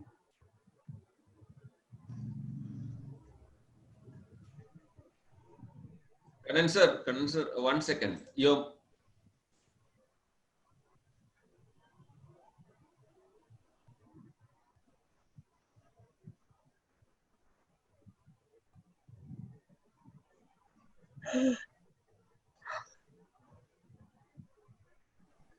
Yes, sir. Sorry, probably I was muted. So, Ms. Farida, I would say now things are not as bad. It's better. And see at all times who is behind it, what is the cause. Just not merely, is it a case of some violence by an authority to some person? Try to secure that kind of evidence, for that is an important understanding to the idea of rape itself. The sexual violence, the doctors are now, we had a workshop in Delhi High Court. I was a participant with two other persons, one Padman from CHAT and another person was a forensic expert, Dr. Reddy from Bangalore Vaidehi Institute.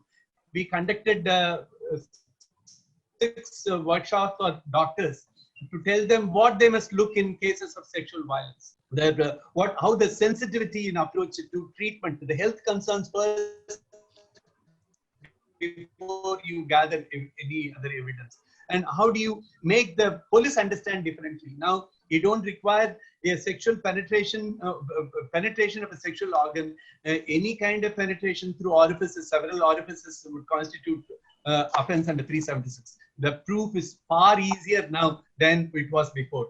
The searching questions may not be possible at all these days. You cannot ask about the sexual conduct of a person previously. The changes of law which have come about post Nirbhaya are empowering provisions. So it is only the problem, police have not understood these empowering provisions. Many courts are not sensitive to that. Take that sensitivity to that court and to the investigating officer. You'll be able to find success in the trial. All the best to you, Farida. Thank you, sir. Thank you very much. Thank you, sir. Sharath, can you unmute yourself and put the question? Yeah, please. Good evening, sir. Sir, of late, the distance between truth and being truthful is widening. Is it because the quality that is going to bench from bar is bad, or is there some force that makes person to be untruthful in this system of delivery system, judicial delivery systems? I'm not too caught up with any theories that things have gone from bad to worse now. Things were all rosy before. I won't take it anything like that. If you look for the great scandals, that the Mundra scandal and the LIC scandal existed even during Nehru's time, in the initial years of a democracy as well. And if you look for corruption, the corruption existed in judiciary a long time in the past, sometime now also. So, and the truth and untruth, they've always permeated the human existence. So therefore, they will continue to there. I'm not being cynical. I'm saying now these exist in moderation. This is yin and the yang. They will exist in alternation. They will be always there. Yes. But don't despair. That is our attempt must ever be that there is nothing beyond truth. That is so important. But in our lives, all of us know that there is so much of untruth we bring to our personal lives. So many things of what we say may not be true. So therefore, there is untruth in our lives, but truth also. But our endeavor in our court must be to help the court to get at the truth. That we are participants for the same cause. We are not at loggerheads with an institutional Others, sir. justice. We are supporting the cause. I must do that. I must make the judge do that. I must have a fair cause to advocate. That should be a commitment which we give to ourselves. That I'll do any case. I'll give out to a court anything of what my party gives to me. That is not the approach which I will take. I'll probably be more sensitive about what I should be saying now, how I'll be carrying the. Let us all believe this is the land of the Mahatma. Mahatma gave to the whole world a thought which nobody else could. And so many persons, Martin Luther King, Mandela, persons whom we have seen, they were replicas of Mahatma. And they took lessons from Mahatma. Only we seem to have given up Mahatma. Let us not do that. This is still a land of enormous wealth. What do we not have which other countries have? But we are ingenious in all times, at all times. So look at the court as not the final destination. There are each one of us could be a court to do justice in what we are doing. That is the orientation which through this presentation I wanted to make to all of you. That this is not a time for despair, that nothing is possible. You and I can make a difference. You know, the way we interact with people, the way we carry persons' problems and the conflicts that come to us. How do we find solutions? Let us collaborate. Let us speak to the other lawyer. Probably sometime back a notice will be issued. You are called upon to do this within such and such a date, failing which a suit will be instituted. Don't end a notice like that. You do now. There is a problem. This is the amount which is due from you. Is there something which we would discuss? Shall we arrange set up a meeting where we can discuss? Do something like that. Let us adopt different approaches. Give to parties options beyond merely the way they can take it in the court. The court work is important. Along with the court must be so many adjunct institutions where only a lawyer can make all the difference. You are smart. You can be articulated. You can get where the strength is, where the weakness is. Do all that. Then truth will come by your side and secure to you what is essential. Grateful to you, sir. Grateful to you, sir. Sir, may we, I request Mohan and KV to put the question, please. Yeah. Mohan is not coming online. Yeah, he is now unmuted. He's there. Before we tire persons, I can probably tell you, Shyam, that not that I get bored. I am only worried for others who are being held back. So therefore, Mohan, if we can, even if he is not able to reach me, probably. We'll put the question across to you, sir, otherwise, and get the question. And now, how do you pray?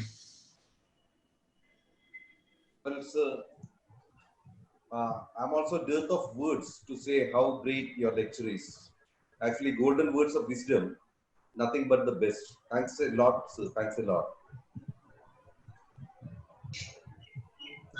That brings us to the... And sir, no. It doesn't bring us to the end. I will read the I thought that pregnant pause was for finishing it. No. Pregnant pause was for asking. See, I'm just taking up Mr. Mohan's question, which has been put in the box openly. Because whatever is put in the box, we have to ask, right? Sure. Okay. So, I would read the question through. Yeah. His message reads like this. It's a public message. Sir, my audio is not in function. That is why I am putting my doubt in the chat box. Sir, a video clip by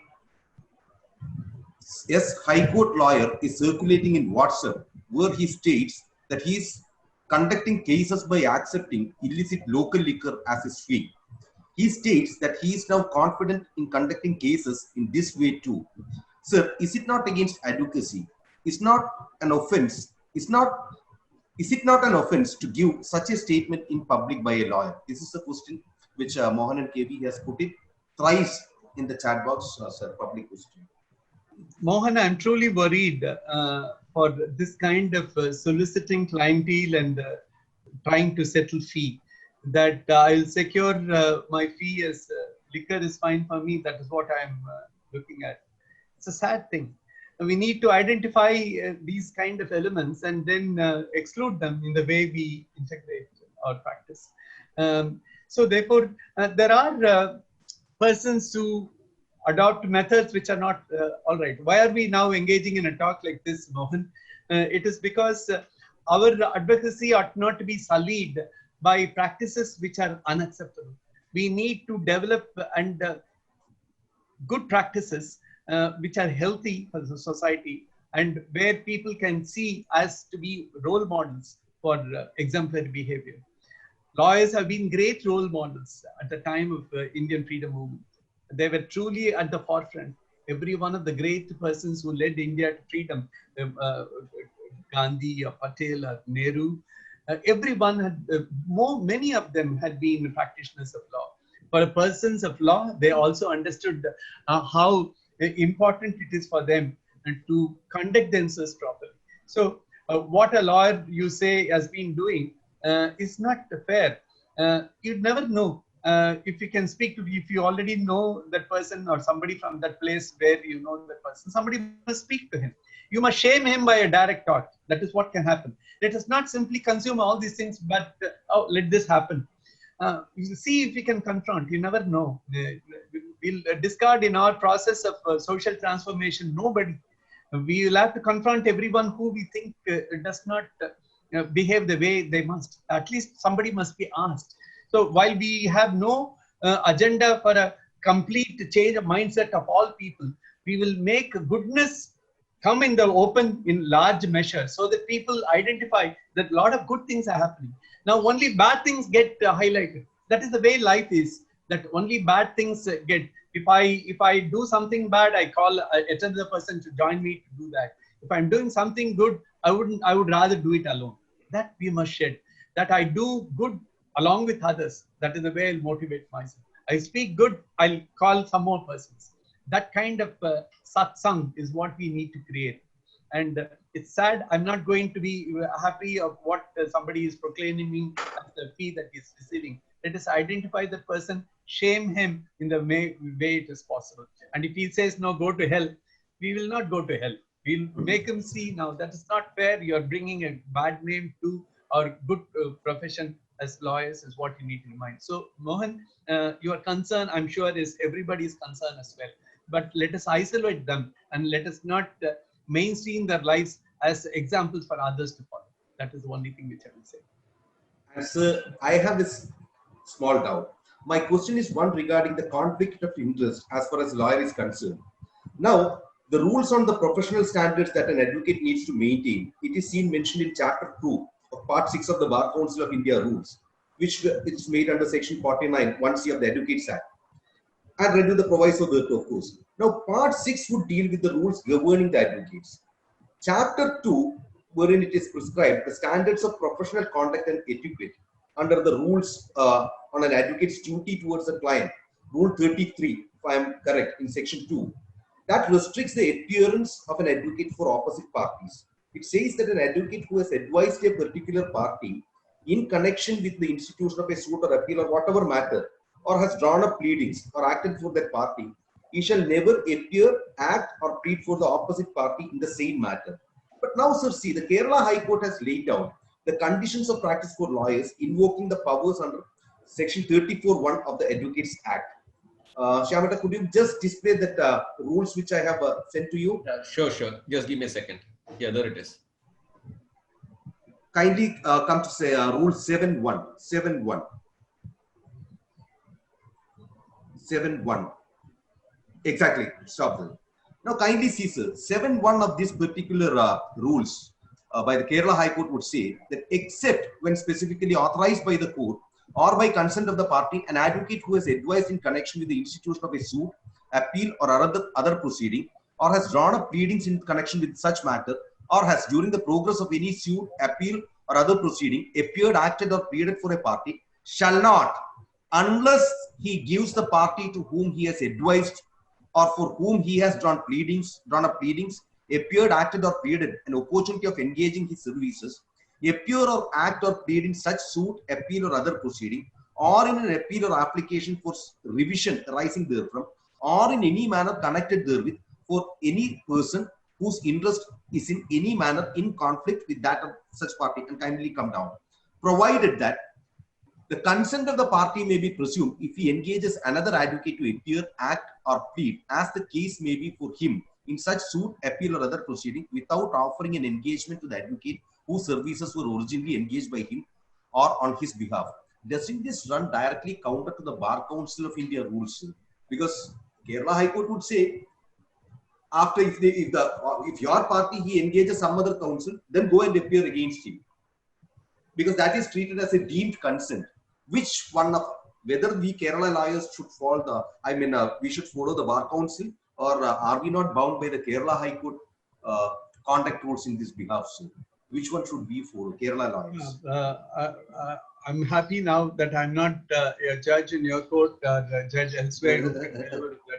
If you take my view on this, yes, I will give. I'm sure I'm not very happy about it. It surely doesn't appear to be correct that merely because you engage another person, that would amount to letting you unhinge yourself to appear on the other side. I will not really see that as a natural corollary of how the rules have come about. So I'm not happy about it. I wouldn't think also that this is the right provision, that the consent will be presumed in every situation where you engage another counsel. Then it should mean that this person is allowed to take a brief exactly opposite to how he has prepared on the other side.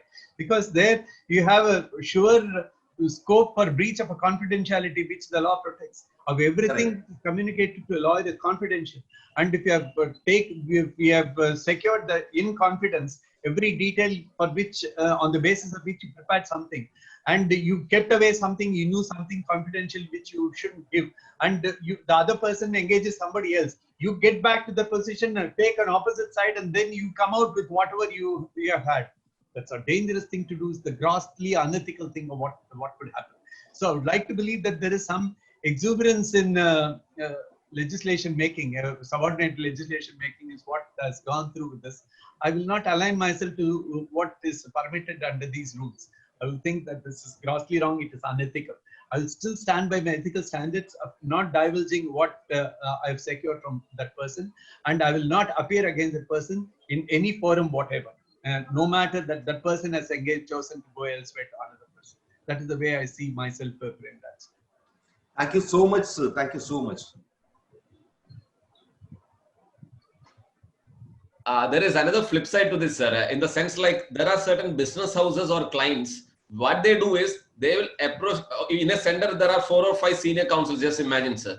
They will consult all the 5 and get opinions, and what they do is that a way of block, it is just like giving in Kerala Modakku Vakalat and things like that. Likewise, it's just like blocking all the lawyers from appearing against them. That is also being no, that's what happens in Shyam, in Delhi. It is a Delhi also predominant practice. In the Supreme Court, you engage 10 counsel, you keep them as retainers so that they don't appear against you. That is what happens. So these are situations which happen. Probably this rule itself was a product of a situation like that. Some bad situation gives rise to some rules like this, which are not the right thing to happen. So therefore, your examples show what caused these kind of changes to happen. Therefore, Shyam, I understand what you are seeing. But we must stay away from all these things, that these kind of things happen, that a person accepts a brief only because he gets a retainer. This is the way. These are also ethical things. Is he trying to block me? Why are you trying to do? Who are the persons whom you have engaged? What are we doing? So the senior counsel have a different thing. They're not the same thing like preparing a brief. You are a counsel's counsel, you get engaged. In that brief, you may not be able to appear again after some time the next hearing, the other side. It may not happen like that. That brief you may block. That this also you will understand in a short time who is the person whose brief is only for this kind of securing a short-term result. So it's our ethical bearing which must guide us to correct answers. And if these so-called ethical standards of what our rules provide do not offer the correct guidance, that in a peer review amongst ourselves, we must see what is appropriate and then take a decision on that. Not, I was there again, this is the point which I made. Not all laws are just. I was giving you about section 15 and Om Prakash only to say that not all law is best. Not every application of law results in correct justice. So we should look beyond all these rules and laws is what I'm trying to say. Therefore, Premraj gives to me an illustration of a rule which I shouldn't follow. Then probably I'll decide I'll not follow. So that's how it should be. Maybe, sir, in our pursuit to uphold the ethical standards, in order to to avoid forfeiting of a deserving person from getting the services, maybe these rules will give us that sufficient leeway. A discerning advocate or a discerning professional may be able to use it in a proper manner also. No, see, once you have advised, do you mean to say that once you have advised or appeared for a party, you want to advance justice to your adversary. No, If that is ethics, I was only trying to this rule would stand. trying to tell was only that That's why I said it's wrong. Doesn't give you advantage of that. And these rules won't apply to designated seniors. It is only for advocates, Absolutely. which do not include designated seniors. This the problem would be in the Mufussil code, sir. That's the issue. Anyway, sir, thank you for that wonderful exposition on this point and exposing us to the different facets of advocacy, truth, and justice. That was indeed wonderful, sir. We are indebted to you for the presentation. And while we come to the end of the 64th session, I would like to thank Justice Ramkumar sir, Justice K. Ramashan sir, Dr. Kaul sir for their valuable presence and inputs. Thank you very much. Tomorrow we'll all meet again at 3:30. We have Justice Sitharama Murthy addressing us on documentary evidence, practice and procedure. I'm sure that all the issues which are pending in the earlier deliberations regarding absence of the definition of what do you call virtual agreements or rather electronic records in the definition of documents and it being included in documentary evidence, all those will loom large tomorrow also. We'll deliberate, debate, and let us have a wonderful session like today also, tomorrow also. So till 3:30 tomorrow afternoon, please do take care and stay safe. Thank you. Thank you very much.